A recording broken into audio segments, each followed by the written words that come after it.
Bonjour. Alors, le Christ est ressuscité. Il est vraiment ressuscité. Donc, nous sommes dans ce temps pascal où on fait mémoire de la résurrection du Seigneur et on poursuit ensemble se faire mémoire de la manière dont on célébrait l'Eucharistie, où on célébrait le dimanche la résurrection du Seigneur avant le 12 mars 2020, avant le début du confinement. Donc, hier, je vous ai lancé sur se faire mémoire. Je ne sais pas si vous avez commencé à prendre des notes. Et j'aimerais maintenant vous accompagner, vous aider à faire mémoire, aider votre mémoire. Je me suis pris quelques notes pour qu'on puisse faire mémoire ensemble. Se rappeler de plein de petites choses qu'on faisait avant et sur lesquelles probablement on ne s'était jamais trop arrêté. On ne s'était pas posé de questions. C'était comme ça, c'était comme ça. Mais voilà que toutes ces choses qui peut-être même nous semblaient intouchables, ont toutes été transformées par la situation présente. Alors, c'est l'occasion de se demander, est-ce qu'on va tout reprendre comme avant ou bien si on profite de l'occasion pour transformer nos manières de faire. Voyez? Alors, donc, on fait mémoire. Qu'est-ce qui se passait avant le 12 mars 2020? D'abord, au niveau de l'horaire, ici dans la paroisse Sainte-Anne, on avait 3 messes le dimanche matin. Il n'y en avait pas le samedi, il n'y en avait pas le dimanche après-midi. Il y avait une messe à 9 h à Sainte-Marceline, une à 10h30 à Saint-Ambroise et une à 10h30 aussi à Sainte-Mélanie. Donc, moi, je célébrais tous les dimanches la messe à Sainte-Marceline, alors que dans les deux autres églises, j'alternais parce que je ne peux pas être à 2 places en même temps. Donc, un dimanche à Sainte-Ambroise, un dimanche à Sainte-Mélanie. Et l'autre messe était assurée par un prêtre de l'extérieur. Donc, on a eu longtemps l'abbé Gilles Sylvestre. Quand l'abbé Sylvestre a pris sa retraite, je vous ai lancé la question, est-ce que c'est l'occasion de revoir l'horaire? Bon, finalement, on a trouvé l'abbé Claude Belair, alors on a continué avec le même horaire. Donc, j'étais comme ça en alternance et il n'y avait à peu près jamais, depuis que je suis ici, il n'y a à peu près jamais eu, avant le 12 mars 2020, de célébration de la parole ou d'ADAS. Peut-être une fois dans l'année, 2 fois dans l'année maximum, là, il y avait des célébrations de la parole. Dans nos célébrations, il y avait de l'animation, donc l'animation musicale, évidemment. Donc, à Sainte-Marceline, c'était la chorale toute l'année, sauf l'été. À Saint-Ambroise, on avait Madame Liette Arbour, qui était là tous les dimanches, pendant l'année avec les musiciens, Jean-Guy et puis Julie. Et pendant l'été, c'était son mari qui faisait de la musique avec son ordinateur. Vous vous souvenez de ça? À Sainte-Mélanie, il y en a Madame Liette Lebrun, évidemment notre organiste, qui était accompagné presque toujours de Fleurette, qui presque chaque dimanche, des fois c'est d'autres personnes, et y compris même une partie de l'été. Concrètement, depuis ce temps-là, donc évidemment la chorale ne peut plus chanter actuellement. Quand est-ce qu'on pourra reprendre la chorale? On ne sait pas. Et dans quel état va être la chorale? On ne sait pas. Madame Arbour et son mari se sont retirés, ils ne font plus de musique. À Sainte-Mélanie, Fleurette est déménagée à Joliette. Elle vient quand même nous aider, mais elle est à Joliette. Donc, vous voyez, il y a des choses qui ont changé. Avant le 12 mars, on insistait beaucoup, on vous invitait à chanter. On aimait ça quand les gens chantaient. J'insistais pour que la foule puisse chanter avec l'animatrice. Maintenant, c'est le contraire. On dit ne chantez plus. Vous voyez? Donc, c'est 2 expériences différentes. Donc, vous voyez, juste pour réfléchir, qu'est-ce qu'on aimait, qu'est-ce qu'on aime, qu'est-ce qu'on veut transformer à travers tout ça. Bon, il y avait les équipes liturgiques qui assuraient les lectures. Il y en avait des servants de messe. On n'a plus de servants de messe. On avait des ministres de communion. Là, il n'y en a presque plus. Il y avait des sacristains. Et les gens venaient les uns après les autres, soit à travers une liste qu'on avait, soit à travers des appels qui étaient faits, etc. Le prêtre entrait en procession d'entrée, précédé soit de la croix, soit du livre de la parole de Dieu. Actuellement, il n'y a plus de procession d'entrée. Oui. On passait le panier pour la quête. Ça fait longtemps, hein? Là, on ne passe plus le panier pour la quête. À l'échange de paix, on échangeait une poignée de main. Pour la communion, on se déplaçait. Là, on ne se déplace plus. Vous voyez? C'est toutes des petites choses comme ça. Quand on arrivait à l'église, il y avait bien de la place dans l'église. On n'était pas limité en nombre de personnes, mais l'église n'était pas pleine non plus. Hein, il y avait beaucoup de place. Où est-ce qu'on s'assoyait? On pouvait s'asseoir où on voulait. Où est-ce que vous vous assoyez dans l'église avant la pandémie? Hein, où est-ce que les gens s'assoyaient? Comment ça se répartissait dans l'église? On se rappelle ça?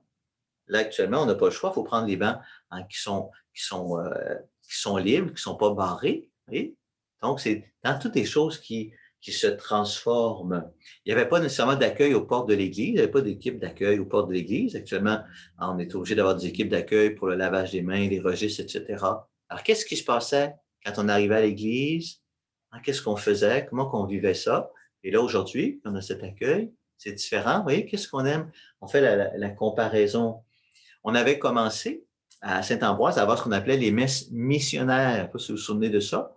On en avait eu 4 messes missionnaires où on accueillait en particulier les jeunes qui se préparaient au sacrement, à la première communion. On a accueilli un dimanche aussi l'équipe du patrimoine à Saint-Ambroise. Et à la messe, on a accueilli aussi les cellules d'évangélisation. On a vécu une multiplication de cellules d'évangélisation. Et à la messe missionnaire, on mettait l'accent sur l'accueil. Il y avait des équipes d'accueil aux portes. Au début de la messe, on vous invitait à vous regarder un petit peu autour pour accueillir les personnes nouvelles.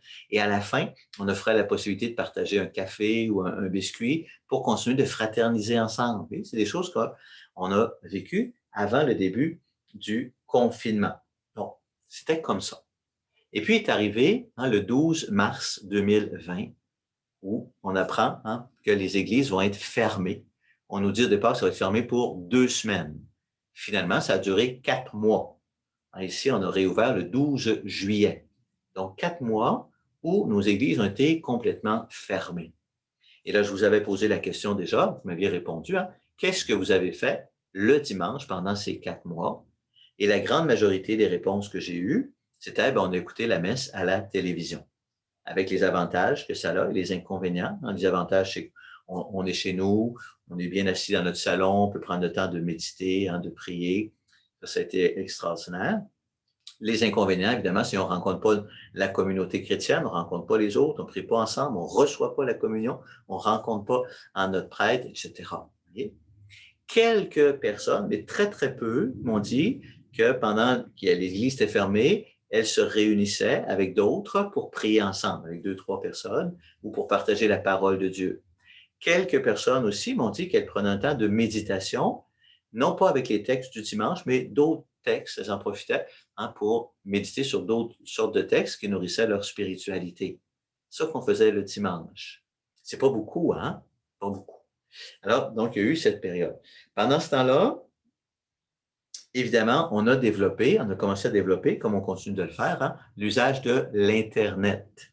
Donc, c'est là que j'ai commencé à vous offrir par vidéo, par capsule vidéo, une retraite de carême, qui s'est prolongée en quarantaine spirituelle, puis en quarantaine missionnaire.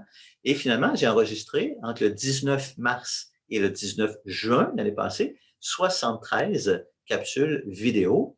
Elles sont encore toutes disponibles sur ma chaîne YouTube.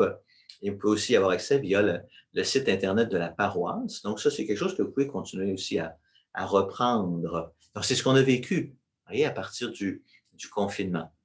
J'ai commencé aussi à offrir la messe diffusée en direct pendant cette période-là. Vous vous souvenez, au début, c'était une messe très, très intime. C'était ici, dans ma petite chapelle, et j'étais tout proche de vous, comme ça, quasiment célébrant quasiment avec vous dans votre maison. Même, je pouvais voir le nom des personnes qui suivaient la messe. Je vous saluais. Si vous vous souvenez de ça, je voyais vos noms apparaître sur l'écran de mon téléphone. Je pouvais vous saluer. Je vous invitais à vous saluer entre vous pour créer une petite interaction. Donc, c'était une messe diffusée, un genre de messe diffusée, très intime. Après, on a essayé avec des messes diffusées plus dans une grande église, c'est un autre style. Là. Il y a eu ça, cette expérience-là aussi. Je vous rappelle ça pour qu'on fait mémoire. Et s'il y a eu des choses à travers ça qu'on a aimées, qu'on trouve importantes, qui nous aident à entrer dans une dynamique plus missionnaire, il faut les noter, il faut les garder, il faut transformer notre manière d'agir. Là, tout est possible, tout est ouvert. On n'est pas obligé, on ne sera pas obligé de revenir quand la fin du confinement, si fin il y a, on ne sera pas obligé de reprendre tout ce qu'on faisait avant, mais au contraire, avec tout ce qu'on a expérimenté depuis, mais là, ça va nous donner des opportunités de réfléchir et de voir comment rendre notre célébration du dimanche plus proche, plus signe de la résurrection du Seigneur et plus missionnaire. Et ensuite est arrivée la possibilité d'accueillir 10 personnes à l'extérieur. C'est comme ça qu'on a sorti un peu de notre confinement. Et ici, donc, on a dressé le chapiteau. Et là, il s'est vécu sous le chapiteau des choses extraordinaires qui débordent là, le cadre de notre discernement sur le dimanche, mais on en reparlera un jour. Mais j'ai commencé à offrir la messe donc, du dimanche sous le chapiteau pour 10 personnes. Et pour accueillir plus de personnes, on ferait une messe le dimanche matin et une le dimanche après-midi. C'est comme ça qu'est née la messe du dimanche après-midi, animée par des jeunes adultes, toutes des personnes nouvelles qui sont venues assurer l'animation de cette célébration et ça s'est poursuivi ensuite dans nos églises. On en parlera demain. Et voilà. Donc, on se rappelle tout ça? Alors, j'invite encore une fois à prendre des notes. Qu'est-ce qu'on vivait? Qu'est-ce qu'on a vécu depuis? Qu'est-ce qu'on souhaite garder? Qu'est-ce qu'on souhaite retrouver, etc. Et demain, dans la prochaine capsule vidéo, donc demain, je vais faire mémoire avec vous plus précisément de toutes sortes de choses que nous avons vécues depuis le 12 juillet jusqu'à aujourd'hui. Voilà. Alors, on vit ensemble ce discernement. Moi, je vous aime. Je vous accompagne de ma bénédiction. Je bénis vos familles, je bénis vos maisons. Au nom du Père, du Fils et du Saint-Esprit. Amen.